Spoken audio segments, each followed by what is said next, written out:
इकबाल ने भी कहा था ना, अपनी मिल्लत पर कियास अक़वाम मगरिब से न कर, खास है तरकीब में कौम रसूल Hashmi.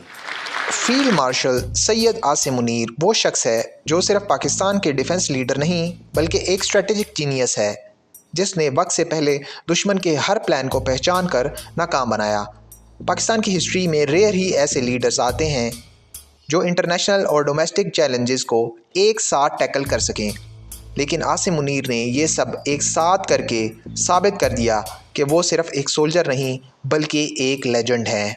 Struggle to create this country. Our forefathers, they have sacrificed immensely, and we have sacrificed a lot for the creation of this country, and we know how to defend it.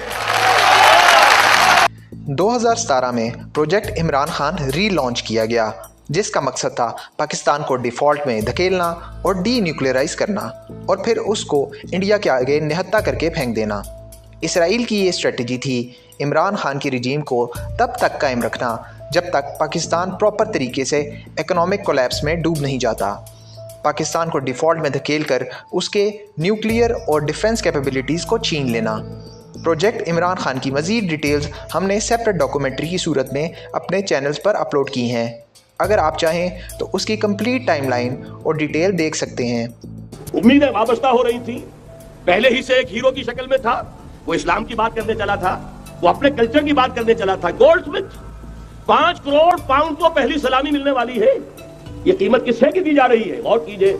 ये वो प्लान था जो दुनिया के कुछ powerful intelligence circles में secret था, लेकिन पाकिस्तान के अंदर आसिम मुनीर ने बर वक्त इस प्लान को पहचान लिया।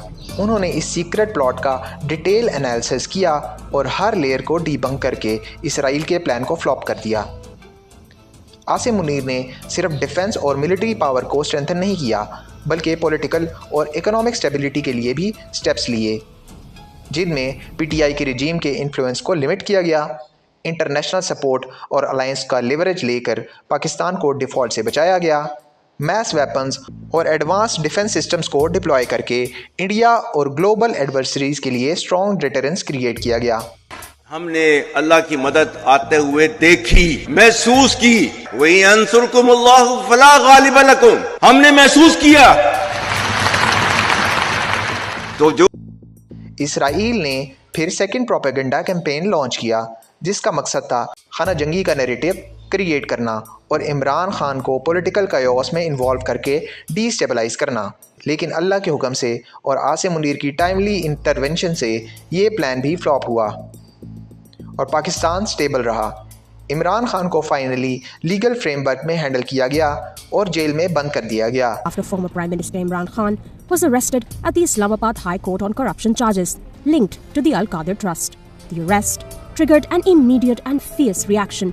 Enraged supporters of Khan's PTI party stormed the streets, targeting military buildings. Field marshal Asim Munir ने टीटीपी, टीटीए और दूसरे एक्सट्रीमिस्ट ग्रुप्स को खवारिज टर्म से रीडिफाइन किया, जो पाकिस्तान की हिस्ट्री में पहली दफ़ा था कि किसी मिलिट्री लीडर ने इसका यूज़ किया हो। एहसानुल्लाह वल्द अब्दुल हन्नान ने बताया, फितनातुल खवारिज मजहब के नाम पर नौजवानों को वरगला कर पाक फौज के खिलाफ जहन साजी करते हैं।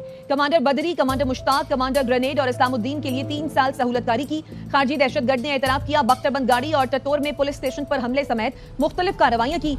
आसिम मुनीर की ये मूव्स उनको एग्रेसिव और नज़रियाती लीडर का दर्जा देती हैं, जो सिर्फ आर्मी को नहीं बल्कि पूरी नेशन और मुस्लिम उम्मा को प्रोटेक्ट करती हैं। फील्ड मार्शल आसिम मुनीर के लीडरशिप में पाकिस्तान ने सीक्रेट और एडवांस डिफेंस टेक्नोलॉजीज़ डेवलप की, जिनमें national aerospace science and technology parks में ड्रोन, ऑटोनोमस सिस्टम्स और मिसाइल प्रोग्राम एक्सेलरेट किए गए। वही पाकिस्तान जिसे दुनिया में दहशतगर्दी का गढ़ कहा जाता था, अब उसी पाकिस्तान को अक़वाम मुत्तहिदा यूनाइटेड नेशंस की सबसे ताकतवर काउंसिल का सदर चुन लिया गया। जी हाँ, यूनाइटेड नेशंस सिक्योरिटी काउंसिल, वो इदारा जिसके पास जंगें रोकने, पाबंदियां लगाने और अमन फोर्सेस भेजने का इख्तियार है, अब उसकी सदारत पाकिस्तान के हाथ में। ये इनिशिएटिव्स पाकिस्तान को सिर्फ साउथ एशिया में नहीं बल्कि एक ग्लोबल स्टेज पर स्ट्रॉन्ग और स्ट्रेटेजिक पावर बनाते हैं। आसिम मुनीर ने पाकिस्तान को इंटरनेशनल और मुस्लिम मेजॉरिटी कंट्रीज़ में स्ट्रॉन्ग स्ट्रेटेजिक पोजीशन दिलाई, जिसमें यूएसए में हाई लेवल स्ट्रेटेजिक डायलॉग और पार्टनरशिप्स हुए। सऊदी अरेबिया, यूएई और कतर से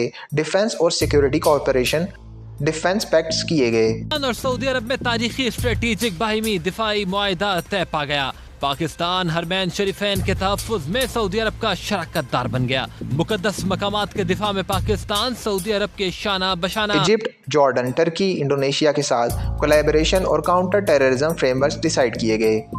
उनके डिप्लोमेसी से पाकिस्तान ने मुस्लिम वर्ल्ड में अपना लीडरशिप रोल इस्टेब्लिश किया और दिखाया कि पाकिस्तान सिर्फ रीजनल एक्टर नहीं बल्कि ग्लोबल मुस्लिम पावर का हिस्सा है।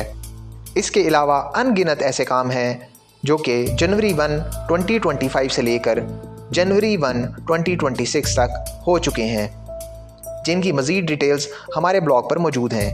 अगर आप चाहें तो हमारे ब्लॉग को भी विज़िट करके वो सारी चीज़ें पढ़ सकते हैं। They must hear me very clearly now. You think terrorists, they can take away the destiny of the country from us?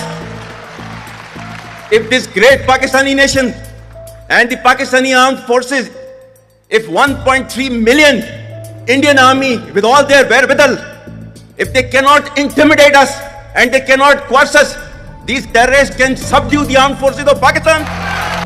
Like, share and subscribe.